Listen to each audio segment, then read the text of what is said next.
here today with Finn Tondro. Finn, thanks for coming on. Thank you. I'm really excited to be on here.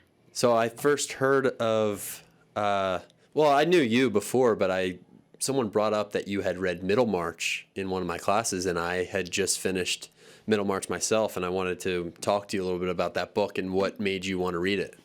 Yeah, so I guess there's always the allure of reading something from the classical canon, and I think I've really gotten in the second semester into more of this idea of reading a lot more, because generally what I've read in the past is a lot more, historical biographies on various different people and families, and I was like, that's nice and all, but sometimes it can get boring at times or long-winded, and maybe it's time to start incorporating stories and reading stories. So some fiction. So what'd you think of Middlemarch? What was your, I guess, final reaction to this book?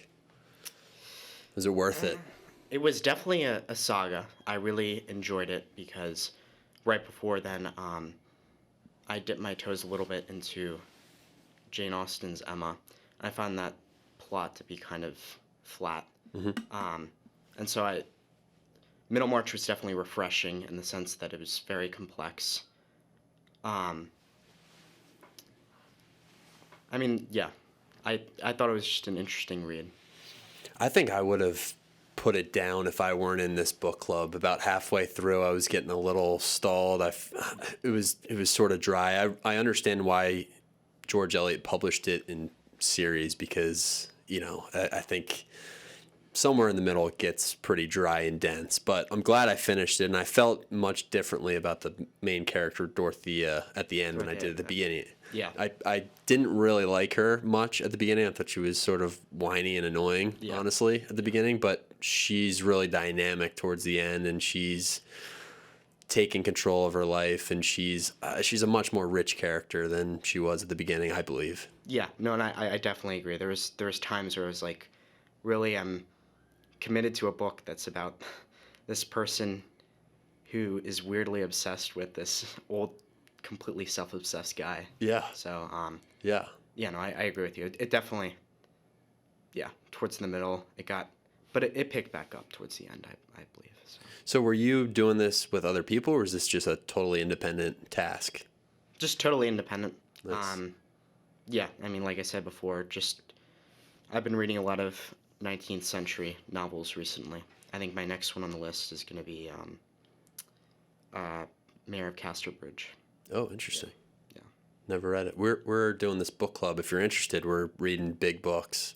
Oh. And we read Infinite Jest over the summer, and then Middlemarch, and the next one we just started is Moby Dick, which I've never read. Wow. And Mr. Hastings is in that group, and Ellie in the library is in it, and we're just getting people who are interested. So we meet on Zoom every other week and just talk about the 100 pages that we read over 2 weeks, and it's great. I mean, it's a lot of fun. Yeah. No, I would be interested.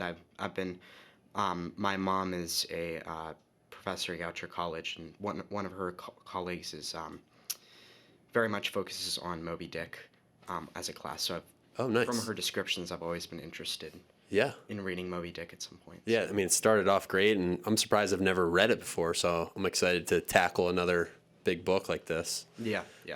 So is English, is literature, is that your area of focus? Is that it's obviously your strong suit, but is that what you want to pursue next year in college? I'm thinking not. I think I happen to be interested in English at this moment because I find that the English department at Gilman, at least from my experience, has been much better than the history department, where I normally find more interest. So, I've been able to write an honors paper. I plan to write another honors paper in English. I've really enjoyed the way the classes are set up. So, what are you writing your honors papers on? So I don't know yet. I was starting off. I read a bit of the Decameron, and I was thinking, I might go back to Chaucer's Canterbury Tales, which I've read a couple years ago, relook at that, evaluate some sort of similarity between the two, kind of as a very basic comparison. But then increasingly I've found that it's kind of, the Decameron is kind of a slog to read. So I might go, I'm thinking right now, explore a little bit of Thomas Hardy. Oh, nice. I've never read Thomas Hardy. Yeah, and I haven't read him either, but Mayor of Casterbridge is next to my list. And what appeals to me so much about Hardy is that he's describing this kind of lost landscape, the landscape of Wessex, and I find that very interesting. So, Are you enjoying your senior year? Are you finding, especially the second semester, pretty freeing, that you have a little bit more time maybe to read some of these big books and maybe do some things that you hadn't before in your Gilman experience? yes, I'm definitely finding it. But I find it less of a matter of doing a lot of new things as more so an experience of doubling down on things I already do and really expanding upon them. So like reading, I've read quite a few books since the break. I'm doubling down on really focusing on solo performance as a horn player. Oh, cool. Doubling down on kind of my outdoorsy side. So trying to get into running again, improving my climbing and bouldering. Oh, yeah. Some various other things as well. So. Do you go down to the rock wall down here? Yeah, Hamden. Hamden, yeah. Yeah. Bouldering's tough. I talked to Nick Lutsky on this podcast about bouldering a little bit, and I had never done it before, and it's great. I mean, it's a lot of fun. Yeah, no, I find that I was actually introduced through Gilman in 10th grade, and ever since I've been kind of in love with the sport. I've even, watched a little bit of the climbing Olympics. So. Oh, nice, yeah. Nice. How did you get into playing the horn? That's interesting. So my parents started me out very early on violin at the age of 4. I also did a little bit of dance. A little later, they introduced me to singing. So I was already had a fairly musical background. And then in 5th grade, I had the option of pursuing horn, and so I chose to do the horn, and ever since I've found that it's the ideal instrument to pursue in music because it has such a glorious tone, but at the same time, it is also much less competitive than dance or violin or singing, in the sense of there's many fewer people who actually do the horn, and so I've been able to be a part of some pretty amazing orchestras because I've actually had a chance at competing on a pretty high level. So Interesting. Are there other horn players here at Gilman? yes, Zach Fader. Okay. Yeah, mostly, and there's some others as well. But Nice. That's awesome. I mean, I envy you because I think if I could play an instrument, I'd like to learn how to play the violin, and learning the violin at age 4. So you can play the violin fully now, and horn's just another instrument that you added later on. Yeah. Good for you. Yeah, that's a lot of fun. Yeah, no, and it's what's really fun about the horn that you don't get with the violin. Well, not as much. Is horn is really an ensemble instrument. So whether it's in a woodwind quintet or in an orchestra, you have an ability to work with other people. And when you get to that point, especially when there's a challenging passage that you've just mastered, but you've just barely mastered, and you're around all these very talented musicians around you, it's a very powerful feeling.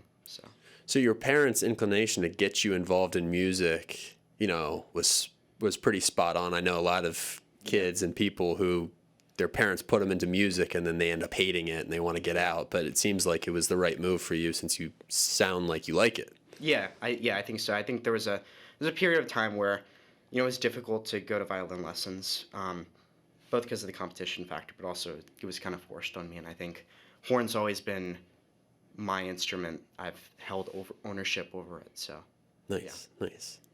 What are you most excited about next year when you leave Gilman, go to Harvard, and start a whole new chapter in your life? It's difficult. I think I'm excited for a whole bunch of things. I think, namely, the academics. I'm really excited to like I said before, explore, um, especially history at Harvard, because I haven't really had that opportunity here, or at least I haven't found um, an opportunity here that fits what I would like. And so I'm really interested to get a better sense of, do I really want to be doing history? Um, but I think on a larger level, meeting new people, being in Boston, being right next to the BSO, Hmm. to hear concerts, maybe do the outdoors club, Hmm. do some mountaineering and stuff like that. So, yeah. That's great. Now, you say history is the area of focus for you. It's something that you really like, and maybe you haven't, met the type of class at Gilman or in your high school experience that you really were looking for with history. And I'm wondering a little bit about that because I'm teaching U.S. history this year, and I'd love to get a pulse on what maybe you were looking for, what you really enjoy about history that you'd like to see, at Harvard or in the future in some of the classes that you take. Um, so it's hard to know what exactly I want. I think I definitely want something more rigorous. And I've had, at least at Gilman, I've had two ends of, I've had a class that's I've either had classes that are like very, very easy Mm-hmm. or very, very much focused on intricate lectures, but Mm-hmm. they're also relatively easy. And so I think the thing that I'm lacking is rigor and kind of this idea that you need to constantly be doing written essay exercises. Because I think that's what I've found fascinating, really, really taking a second look and not just saying, here's the information, here are the dates, here are the events, Mm-hmm. but what's behind them, what are the larger factors? And I feel like, I've been able to get that through reading a lot of books.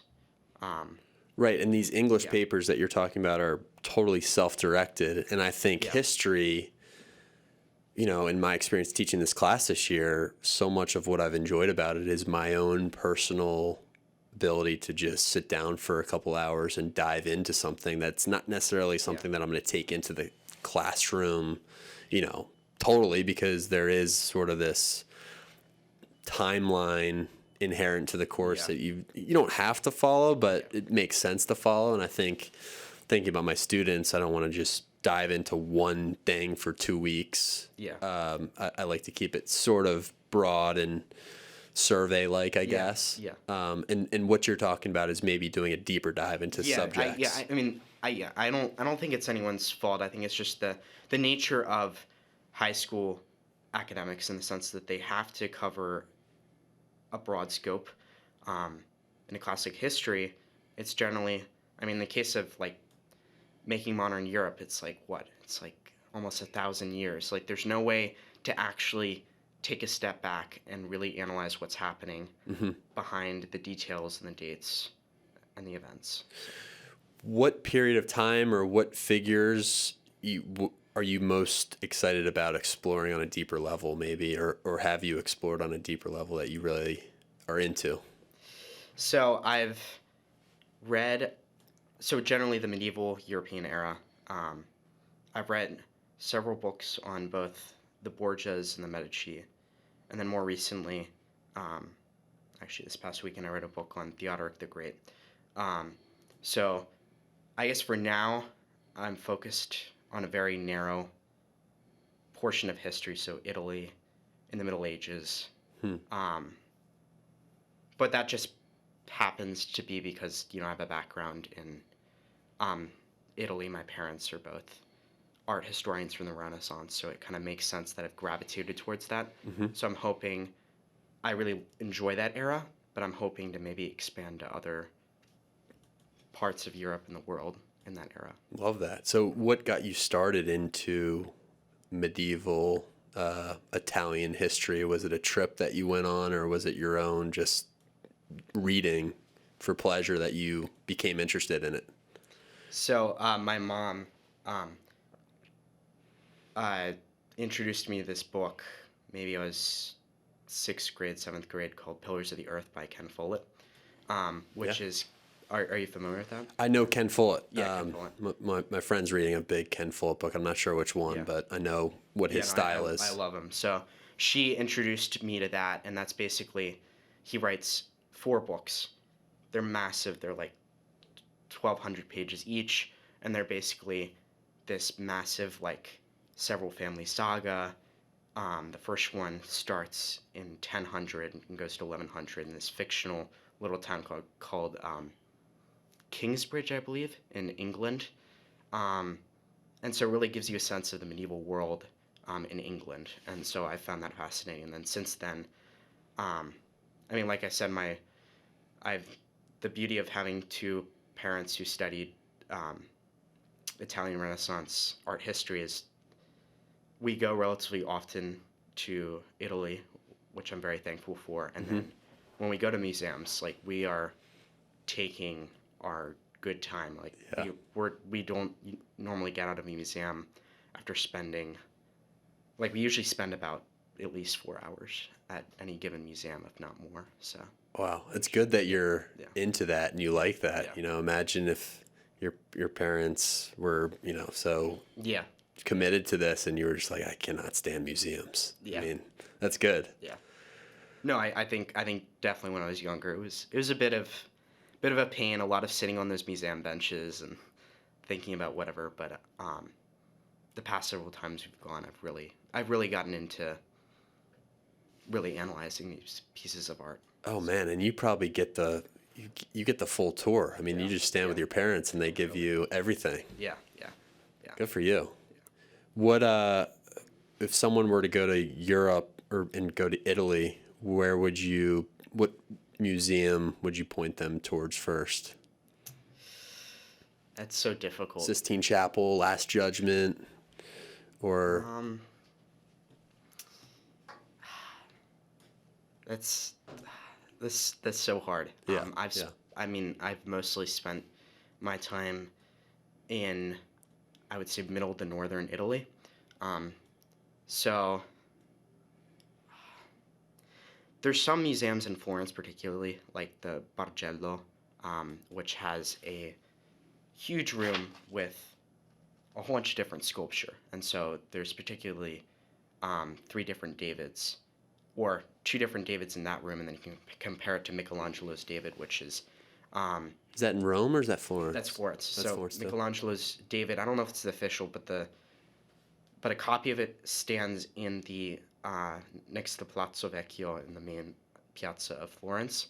And then these 2 other ones by Verrocchio and Donatello are in the museum. So you see this immediate contrast between how to picture this figure of David who's just beat Goliath.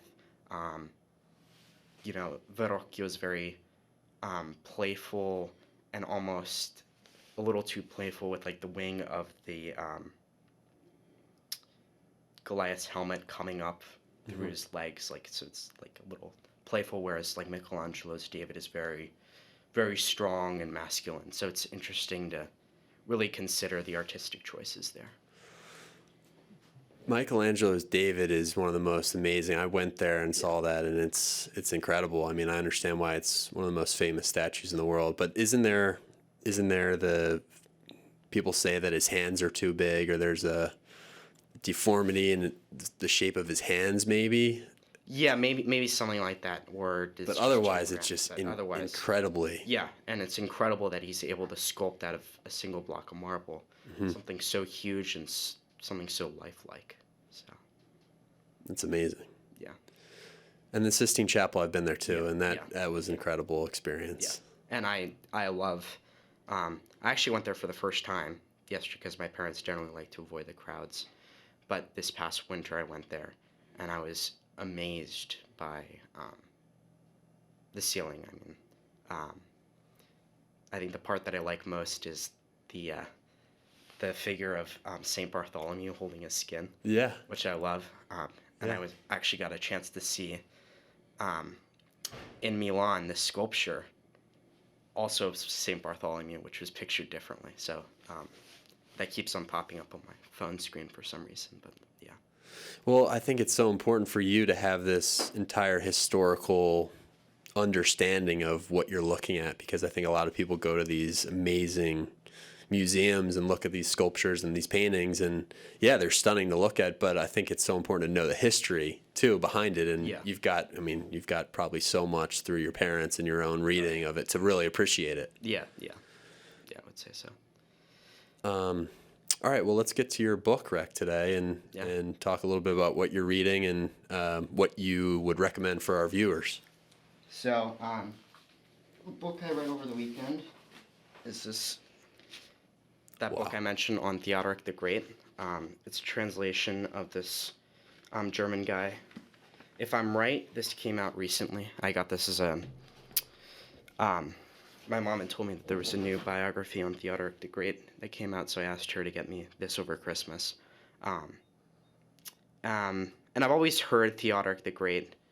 It's a name that resonates because if you think about the end of the Roman Empire, you think the key year is 476, and 476 is when the last emperor, last Western emperor of Rome, named Romulus, is kicked out by this barbarian sent by the Eastern Roman Emperor Zeno, and this barbarian was named Odoacer, and he rules there for a period of time. But it's really Theodoric the Great who's this Goth, this barbarian who comes in and manages to somehow balance his Gothic identity with the fact that he's controlling the remnants of the Western Roman Empire. And so he manages to toe the line between, he has a separate religion than most of his Roman subjects. He is a Goth, and most of his subjects are Roman,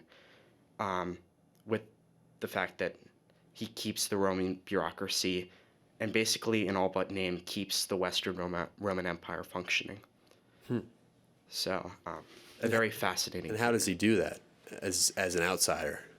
So the way he does it, so again, he had amassed control in the Eastern Roman Empire, and at some point, the Emperor Zeno was like, I've had enough of you.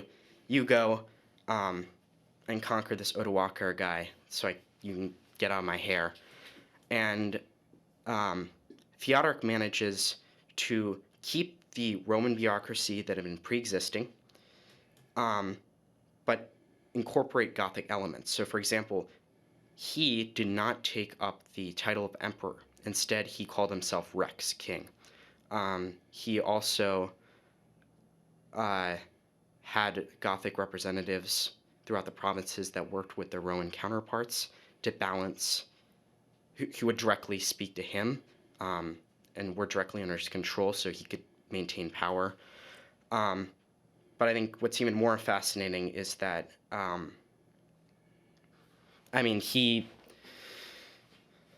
like I said, the bureaucracy is all Roman. The people directly under him are all Roman. And you would think, this is a barbarian. He might not know how to speak Greek. He might not know how to write Roman, but he somehow manages for about 33 years to maintain the Western Roman Empire, what had been the Western Roman Empire, in relative peace. And he wasn't forceful or...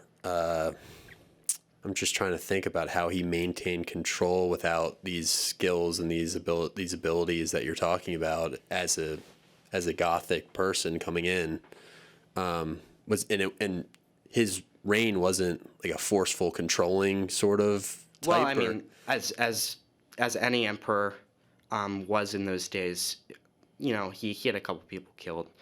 He actually killed Odoacer with his own sword, but he was raised in Constantinople, so he had a little bit of education, but I think it was recent enough to the